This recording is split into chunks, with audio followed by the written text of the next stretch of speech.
నమస్తే SR7 TV news కి స్వాగతం. తొలగించిన చోటే రాష్ట్ర రవాణా యువజన క్రీడా శాఖ మంత్రి మండపల్లి రాంప్రసాద్ రెడ్డి చేతుల మీదుగా డాక్టర్ బిఆర్ అంబేద్కర్ విగ్రహ ఆవిష్కరణ. అన్నమయ్య జిల్లా రాయచోటిపట్నం మండల రెవెన్యూ కార్యాలయం పక్కన భారతదేశ రాజ్యాంగ సృష్టికర్త డాక్టర్ బిఆర్ అంబేద్కర్ విగ్రహాన్ని రాష్ట్ర మంత్రి మండపల్లి రాంప్రసాద్ రెడ్డి ఆవిష్కరించడం జరిగింది.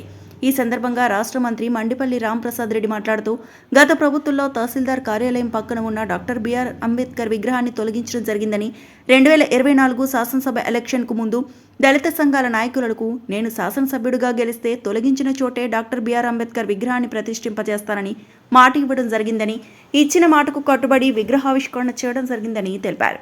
దళిత సంఘం నాయకులు ఈశ్వరయ్య మాట్లాడుతూ, గతంలో ఉన్న మాజీ శాసనసభ్యుడు గడికోట శ్రీకాంత్ రెడ్డి ఆధ్వర్యంలో ఇక్కడ ఉన్న డాక్టర్ బిఆర్ అంబేద్కర్ విగ్రహాన్ని తొలగించడం జరిగిందని, భారతదేశ రాజ్యాంగ సృష్టికర్త, భారతరత్న, ప్రపంచ మేధావి అయినటువంటి డాక్టర్ బిఆర్ అంబేద్కర్ విగ్రహాన్ని అమెరికా పార్లమెంట్లో కూడా ఏర్పాటు చేయడం జరిగిందని, అటువంటి మహనీయుని విగ్రహాన్ని తొలగించిన పాపం మాజీ శాసనసభ్యులు గడికోట శ్రీకాంత్ రెడ్డికే దక్కుతుందని ఆవేదన వ్యక్తం చేశారు. ప్రజా సంఘాల నాయకులకు ఇచ్చిన మాట ప్రకారం నేను శాసనసభ్యునిగా ఎన్నికైతే తొలగించిన చోటే డాక్టర్ బిఆర్ అంబేద్కర్ విగ్రహాన్ని ఏర్పాటు చేస్తానని మాట ఇవ్వడం జరిగిందని, ఇచ్చిన మాటకు కట్టుబడి ఈ రోజు మన రాష్ట్ర మంత్రి మండపల్లి రాంప్రసాద్ రెడ్డి డాక్టర్ బిఆర్ అంబేద్కర్ విగ్రహాన్ని ఆవిష్కరణ చేసి మాట నిలబెట్టుకున్నారని సంతోషాన్ని వ్యక్తం చేశారు. ఈ కార్యక్రమంలో దళిత సంఘాల నాయకులు, ప్రజా సంఘాల నాయకులు, కార్యకర్తలు, అభిమానులు, ప్రజలు పాల్గొన్నారు. ఆర్వి కృష్ణారెడ్డి, అన్నమయ్య జిల్లా ఇన్ఛార్జ్. అట్లాంటప్పుడు మీరు అంత ఇగోకు పోవాల్సిన పరిస్థితి తెచ్చుకున్నారు కాబట్టి ఈరోజు ఆ భాగ్యం నాకు దక్కింది. దానికి కూడా నా పూర్వజన్మ. అలాగే నేను ఒకటే చెప్తున్నా, ఎప్పుడు రాజకీయం చేసేటప్పుడు అంతా సర్వం మనమే, అంతా మన చేతితోనే నడుస్తుంది అంటే సామెత ఉంది. జుట్టున్నప్పుడు ఏ పిల్లకైనా కట్టొచ్చు, ఎంత కొత్తైనా కట్టుకోవచ్చు, ఎంత నొప్పులు పెట్టుకోవచ్చు. పోయిన తర్వాత సేవ చేయాలి.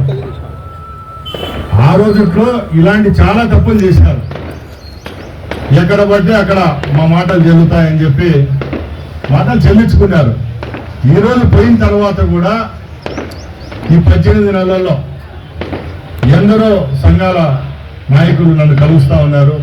నాకు కూడా సేమ్ అనిపించింది. 18 నెలలు ఇన్ని మనం ప్రభుత్వంలోకి వచ్చిన తర్వాత మనమేం మాట ఇచ్చినాం, ఇదే తాట మనం 2-3 మీటింగ్లు పెట్టుకున్నాం ఇదే సేమైనా కింద.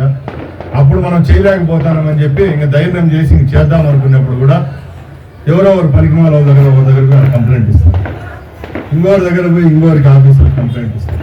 నేను అనేది ఏంటంటే, తప్పు జరిగింది, ఇప్పుడన్నా దాన్ని సరిదిద్దుకోవాలి. కానీ మళ్ళా దీని మీద ఇంత పరిగెత్తి పోరాడాల్సిన అవసరం ఏముంది? మనం పోరాడేటి చాలా ఉన్నాయి, దాని మీద పోరాడదాం. ఇట్లా విషయాల్లో పోరాడితే 10 మందికి తెలిసినప్పుడు అవమానం అవుతాము తప్పక ఎక్కడ మనం మంచి పేరు తెచ్చుకునేది ఉండదు.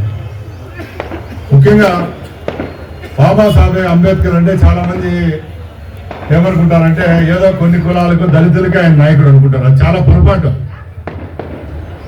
ఇట్లా రాజకీయ నాయకుడు తయారు కావడము, ఈ స్వాతంత్రం వచ్చి 70 ఏళ్ళ తర్వాత కులాల పరంగా, మతాల పరంగా మావోడు అని చెప్పుకొని, ఒకరు మావోడు అన్నప్పుడు సరే మీవాడు అయితే మాకు ఇంకోటి ఉంటాడు అని చెప్పి ఇంకోటి మనం ఫోన్ చేసుకోవడం అంటే రాజకీయ నాయకులు చేస్తారు. ఆయన నాకు లీడరు, ఈయన నాకు లీడర్ అంటూ అంబేద్కర్ గారిని కూడా ఒక గాటిని కట్టేశారు ఒక పార్టీలకి.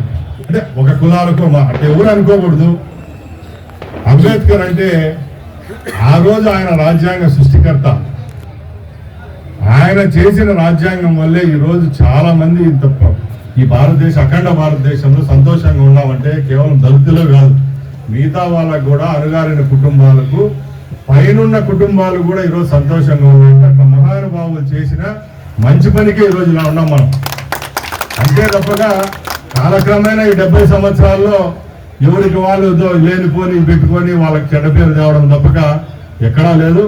తప్పకుండా ఇలాంటి మంచి కార్యక్రమాలు చేసే వాళ్ళందరికీ రాయచోట్లో నా యొక్క సహాయ సహకారాలు ఉంటాయి. అలాగే ముఖ్యంగా అధికారులను దీని విషయంలో నేను మెచ్చుకుంటున్నా. ఎందుకంటే ఈరోజు ఒక చిన్న దానికి కూడా 100 పొరపాట్లు చూపించవచ్చు ఒక కార్యక్రమం ఆపాలనుకున్నాను. ఇప్పుడు ప్రపంచంలో, మన దేశంలోనే అనుకోండి, చట్టాలు చూపించి ఏదన్నా ఆపచ్చు. అన్ని చట్ట పరిధిలో మనం చేస్తా ఉన్నాం చెప్పండి, ఎక్కడా చేయలేం. చేసే మంచి పనిలో కొంచెము తప్పున్నా కూడా అది ఒప్పి అవుతుంది. అంతేగాని చేసే తప్పులో తప్పు చేయకూడదు. ఈ విషయానికి వచ్చినప్పుడు ప్రజా సంఘాలందరూ కోరిక మేరకు ఏర్పాటు చేయాలా, స్థలం కావాలి.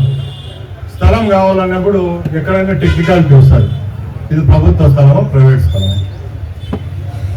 ఇంకంతా గవర్నమెంట్ స్థలాల్లో కాక ప్రైవేట్ స్థలాల్లో ఈ రాష్ట్రంలో ఈ భారతదేశంలో 7 విగ్రహాలు ఉన్నాయి, తీసి అర్థం 3 విగ్రహాలు ఉండవు. ఏమో కదా, ప్రభుత్వంలో పెడితే ప్రభుత్వం వాళ్ళు మా స్థలం అండి, ప్రైవేట్ వాళ్ళు పెడితే ప్రైవేట్ అంటే ఏడ పెట్టుకోవాలి, గాల్లో పెట్టదు. ఇట్లా దానిలో కూడా మానవతా దృక్పథం ఉంటుంది. అధికారులు అలాంటి వాళ్ళు ఉన్నారు కాబట్టి ఈరోజు ఈ కార్యక్రమం ఇంత దిగ్విజయంగా ఇందరి మొక్కల్లో సంతోషంగా ఉంది, నడుస్తూ ఉంది. ఈ కార్యక్రమానికి మనకు సహకరించిన మన ఎంఆర్ఓ స్వామి ఆయన డ్యూటీ మీద ఉన్నట్టున్నాడు, స్వామికి, మన సిఐ గారికి ఇక్కడే ఉన్నాడు, మన సిఐ గారికి, మన ఎస్ఐలకు, అలాగే అధికారులు ప్రతి ఒక్కరు వాళ్ళు అడిగినప్పుడు కూడా నేను చెప్పా, నా మంత్రి పదవి కూడా పెద్ద పదవే, నేను పూచి ఉంటా అని చెప్పా. కలెక్టర్ గారికి కూడా చెప్పాను, నిన్న 100 మంది ముందర కలెక్టర్ గారు మీరున్నారు, కలెక్టర్ చెప్పినాడు, సార్ ఇది నా పర్సనల్ సార్, ఇది ఎవరు రాజకీయ నాయకుడితో మా నాయన విగ్రహం పెడతా అంటే అడ్డుకుంటాను, లేకపోతే మీరు పెడతామంటే మీరు మా మీద ఫీల్ కావాలా. ఇది మహానుభావుని కోసం మనం ఇచ్చే గౌరవం. ఇప్పటికే ఆ గౌరవం తీసేసాం. 18 నెలలు కిడ్నాప్ చేసి దాచిపెట్టేసినాం. మనం కిడ్నాప్ నుంచి చెల నుంచి విడిపించి పోలీసు వాళ్ళు, రెవెన్యూ వాళ్ళు అందరం బయట పెట్టి ఈరోజు విగ్రహాన్ని పెట్టేటప్పుడు ఇంకా అపరం కాదంటే కలెక్టర్ గారు కూడా సార్ అంబేద్కర్ జయంతి రోజు పెడతాం సార్, ఇంకా దయచేసి నా మీద నమ్మకం ఉంటే అంటే ఆయన కూడా ఒప్పుకోవడం జరిగింది. చాలా సంతోషం. ఇలాంటి మంచి కార్యక్రమాలు చేసే వాళ్ళకి ఎప్పుడు మనం వెన్నుదండి ఉండేదానికి నేను పనిచేస్తానని సభాముఖంగా తెలియజేసుకుని సెలవు తీసుకుంటున్నా. జై అంబేద్కర్, బాబాసాహెబ్ అంబేద్కర్, బాబాసాహెబ్ అంబేద్కర్.